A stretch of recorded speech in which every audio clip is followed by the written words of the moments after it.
Selamat siang pemirsa, aksi unjuk rasa protes Undang-Undang TNI di Malang, Jawa Timur ricuh. Di sisi lain pemerintah terus informasikan Undang-Undang TNI tidak fasilitasi duifungsi ABRI.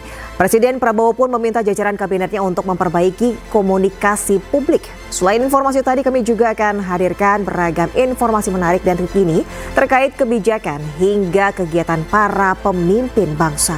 Bersama saya Deswita Bionda, inilah Pemimpin Rakyat, Pemimpin Beraksi, Rakyat Awasi.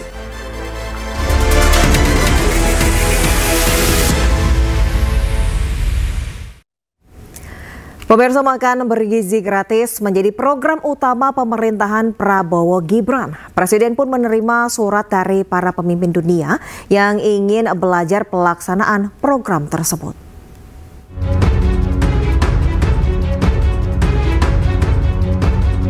Presiden Prabowo Subianto terus mendorong terlaksananya program makan bergizi gratis. Meski hingga kini belum berjalan merata, namun pemimpin dunia menaruh perhatian khusus akan program unggulan pemerintahan Prabowo Gibran ini. Banyak kunjungan dari pimpinan-pimpinan negara lain, mereka bilang salah satu yang mereka ingin belajar dari kita adalah makan bergizi. Padahal kita baru mulai. Ya, mereka menganggap bahwa kita salah satu yang paling serius. Jadi ini sesuatu yang mengusik hati saya.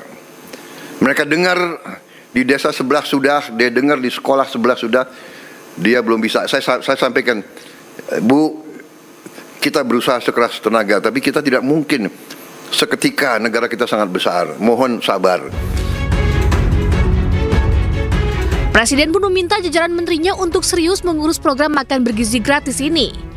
Hingga kini baru 3 juta penerima manfaat makan bergizi gratis.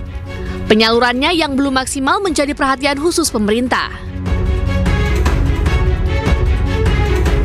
Pentingnya program makan bergizi gratis juga dinyatakan oleh Menteri Perencanaan Pembangunan Nasional Rahmat Pambudi. Menurutnya pemberian makan bergizi gratis lebih penting dari lapangan pekerjaan. Pemerintah menargetkan 82,9 juta penerima program makan bergizi gratis. Sasaran utama program ini adalah siswa sekolah, ibu hamil, ibu menyusui, dan anak balita. Tim Liputan iNews melaporkan. Presiden Prabowo Subianto meninjau pabrik pembuat sepatu di Batang, Jawa Tengah. Kunjungan ini dilakukan usai meresmikan kawasan ekonomi khusus sebagai upaya mendorong investasi.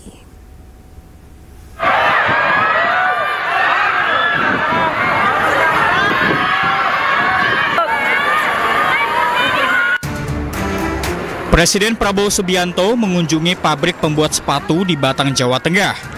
Kehadiran Prabowo disambut antusias oleh ribuan pekerja. Kunjungan ini dilakukan usai Prabowo meresmikan kawasan ekonomi khusus di Batang, Jawa Tengah. Prabowo pun kemudian bersalaman bersama para pekerja.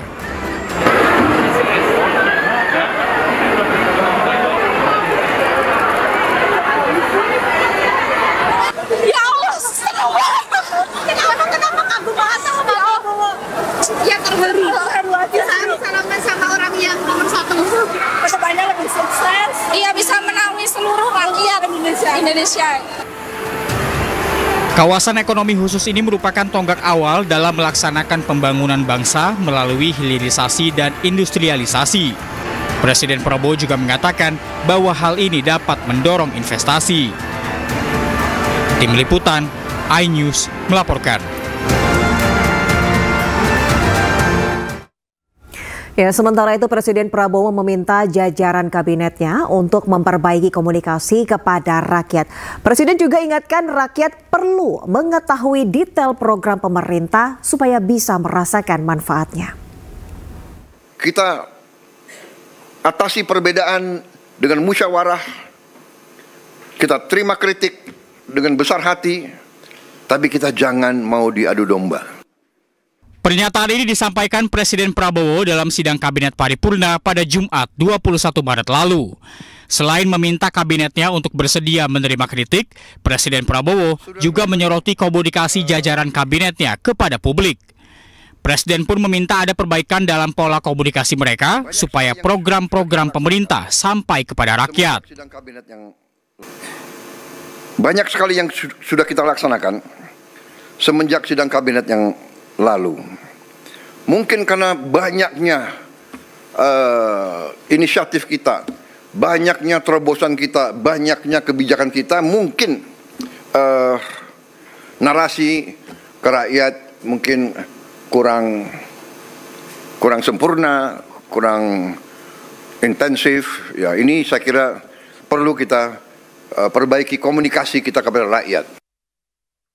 Saat ini pemerintahan Prabowo telah memiliki sejumlah program unggulan. Di antaranya adalah program makan bergizi gratis, cek kesehatan gratis, hingga diskon-diskon jelang Lebaran. Komunikasi yang baik diperlukan supaya program-program pemerintah diterima dengan baik oleh rakyat. Tanpa adanya komunikasi yang baik, masyarakat bisa salah persepsi, bahkan berakhir dengan demonstrasi. Tim Liputan, iNews melaporkan.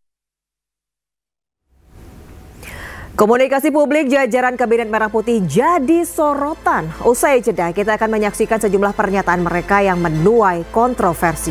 Jangan kemana-mana.